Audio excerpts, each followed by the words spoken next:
Okay, welcome back to the final segment of the Sports Circus. This is our television version. Our regular radio version airs Monday through Friday in Los Angeles and in Las Vegas. In Los Angeles, you can catch us on the NBC affiliate, 1050 AM, 106.5 FM, and 102.3 FM. And that's within the Los Angeles area from 5 to 6 p.m. And also simulcast in the Las Vegas Valley, actually, and we stretch all the way down into the Phoenix Valley and near Salt Lake as well, on 670 The Score, and that would be from 5 to 6 p.m. as well. So, this segment is brought to you by the Sports Circus, not by any sponsors. You already heard the commercials. Just make sure you follow us at the Sports Circus on Twitter, or you can actually visit our Facebook page at the Facebook page is for the Sports Circus as well. So we have all kinds of things going on here. And just for a quick second, we will mention that Boston and Golden State are going to square off. I'm sorry, excuse me. That's how it should have been. How Cleveland and Golden State are going to square off again. And, okay, fine. So we have the matchup that everybody knew was going to happen. Golden State is, they're actually a very good favorite over Cleveland, believe it or not. It's...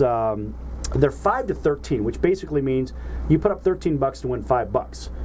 And Cleveland is an 11-5 underdog, which I find a little startling. So you put up 5 to win 11. So which way is that one going to go? The only way Golden State wins this, the only way they win it, is if Steve Kerr is on the sideline. If he's not sidelined, Cleveland wins this. And that's it. I have nothing else to say about that matchup.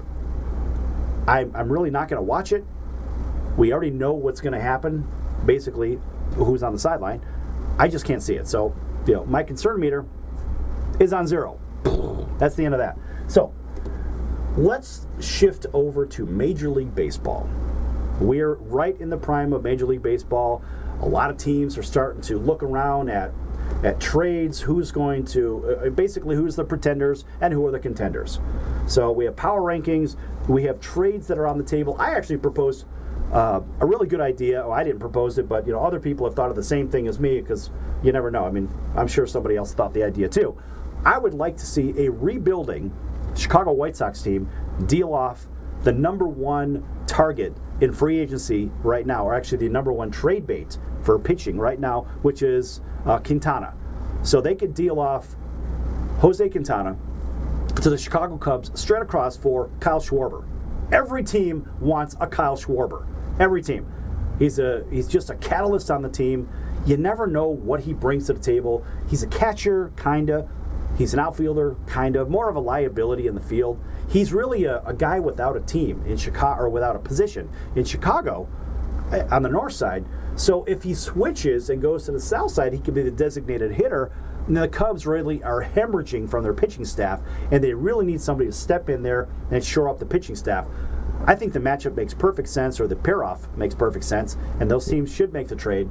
There's a lot of trades going on right now, or a lot of trade dialogue going on right now, and the White Sox are a big dealer because they're in a complete teardown, but they're getting well very, very quickly, and they're still contending. So right now, they are everybody's favorite trade partner because they have position players. They have a third baseman in Todd Frazier that's looking for a home, and I think Boston may be a good suitor for him. And they also have some other players, some other pitchers in the system and in the rotation that I think could really make a switch and help teams. So look for the White Sox to be big trade bait for a lot of other teams, and I look for them to make at least 2 trades before the trade deadline hits, and not so long. So we also have our power rankings. Before we get into the power rankings, certain teams are really playing above and beyond where they really should be playing, and some are just really stinking the joint up. So, and one of those teams sort of stinking the joint up would be the New York Mets. Terry Collins, who is their manager, has been forced by the New York media to talk about injuries to players, whether it's Noah Syndergaard or whether it's this one or whether it's that one. It doesn't matter. The New York Mets are in the number one media market in the world. New York. Why in the world would the manager want to tell anything to the media? I know if I was the manager, I wouldn't want to. So he's trying to, I guess people are forcing him to talk about injuries. And I think that's completely wrong. But then the worst part about it is if you refuse to talk, now there's a PR nightmare that's brewing. So I wouldn't really say that the New York Mets are in a very desirable position. They're down. I think they're in third place in the East. They're just not playing very well. They do have a lot of injuries on that team, and whether they're pitching injuries, you have to look back to the pitching coach and find out the pitching coach is working these pitchers properly, and if the bullpen sessions are too long. And remember, before every game, if you've been to a baseball game, whether it's major league, minor league, or hell, even high school, you'll see that a lot of players will do long toss. So basically they'll throw the ball from the fair and foul line all the way across, depending on whatever side you're on, all the way across the field to the other side by the home run wall. So back in the day when I used to play, we used to actually go to a football field and throw from goal line to goal line, and that was our long toss. So if players are not going from long toss and they end up moving in and moving in and moving in and moving in, it's almost like going to work out in the gym, and you're doing the heavy stuff first, and then in constant repetition you're going lighter, lighter, lighter, lighter, lighter. So basically you're conditioning your shoulder, you're conditioning your arm, and things feel good after you're really warmed up in that way. So I guess my point is the pitching staffs, they have to be coached properly by the pitching coach. In a lot of cases, a lot of arms are ruined in Major League Baseball and even minor league baseball, well, hell, even collegiate baseball, for that fact, because the pitching coaches really don't know what the hell they're doing. So, that being said, certain teams are really doing well, and let's get into it. So, the Houston Astros right now, they are absolutely rolling. And I got to tell you, this is a team that is absolutely set to win the American League and go to the World Series, in my opinion. I can't see anybody beating them in the American League, not even the streaking New York Yankees, who are playing very well, or your perennial favorites such as the Texas Rangers. I just can't see it.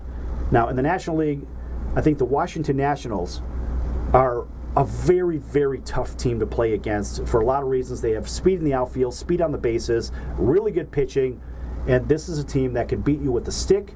Zimmerman's back to hitting his usual long home runs and RBIs that the guy's producing over at first base. And the pitching staff is holding it up on the other side, so they're not giving up a lot of runs. Watch out for Nationals in the National League. The Yankees, as I had mentioned, of course, I think being ranked third on the power ratings, the Yankees are a good team. They're a young team. They still have to find their way, and their lack of experience is going to be their own demise down the road. But now, the fourth team is a very, very big surprise team, in my opinion, is the Colorado Rockies. Now, the Rockies are playing very, very well, just like the Arizona Diamondbacks. They're both playing very well. Two teams that are basically cellar dwellers. The whole division is actually upside down, with the Dodgers and Giants are typically in first and second place, and you've got the other two teams in last place and next to last. So, and we'll see how that carries on through the year as the dog days of summer come, in July and August and the beginning of September. It's when the teams get worn down, and the baseball season's very long, 162 games. You have 81 at home, and Colorado has 81 long ball games at home, where the air is very, very light. A lot of home runs are hit in that stadium, especially in the summertime when it heats up a little bit. So watch and see if Colorado doesn't fall off a little bit. I don't think that they're going to win that division. I mean, Arizona has a shot. I don't know. So moving down the list, the Cubs, the Cubs right now are just a few games out. Maybe I think they're about a game and a half out. They're playing well. They're playing good enough. But the fans want a lot more because they were spoiled from last year's gift of a World Series. So they're going to have to make some trades, and they are going to make some trades. So right now they're sort of in the middle of the pack in these power rankings, and I don't really think that's the worst thing in the world for them. I think to lose some games is actually good. Going to the bottom real quick, the Miami Marlins, you stink. The Padres, your Chihuahuas in El Paso are very good. So the balance of the league, it doesn't even matter. So I'm just going to take this and get rid of it. So, in closing, your World Series will probably look like the Houston Astros against the Washington Nationals. That's kind of how I see it. Look at the stats, folks. Stats don't lie. The numbers don't lie. They never lie. That is the fact. So, that being said, we're going to wrap up today here at the Sports Circus, and you could tune in today also at 5 o'clock in Los Angeles or in Las Vegas on either KCAA in Los Angeles or KMZQ, which is 670 The Score here in Las Vegas. So, until next week, we'll see you, and have a great day.